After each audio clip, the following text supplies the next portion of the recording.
Very much. Happy birthday to the United States of America. There are parades, fireworks, all kinds of cookouts, much more ringing in 4th of July today. We got ABC2's Cassie Carlisle live for us in the Inner Harbor. Cassie, got 3 big parades in Maryland all over the place today. Yeah, all over the place this morning, Christian, and it's a great day to be outside. This sunrise is absolutely gorgeous, and you know, you're going to see even better things today. Dundalk's parade starts at 8:15 this morning. They're the first ones. That's going to be at North Point Government Center. The next parade is in Towson at 10:30 at Towsontown Boulevard and Bosley Avenue.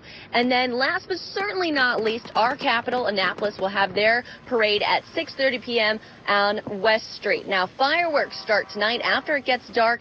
9:30 p.m. is where you can see the fireworks here at the Inner Harbor. The music starts at 7 as well as festivities. And we talked with an expert about where to go to get the best view. Anywhere along the Inner Harbor Promenade, but closer to Fells Point and Harbor Point are some areas that are a little less crowded that you can still get a really good view.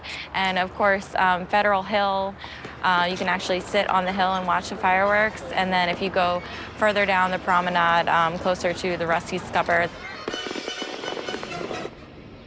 Fireworks in Dundalk start at 9:15 at Grange Elementary. Annapolis fireworks start at 9:15 at the Annapolis Harbor. Those will be on a barge. Now, this morning here at the Inner Harbor, we're looking around to see if there's any stands or anything like that. We haven't seen anything this morning, so you're going to want to get out here early because they're expecting 100,000 people throughout the day to be down here at the Inner Harbor. So make sure you come early and you have a plan on where you're going to park and how you're going to get home. Christian?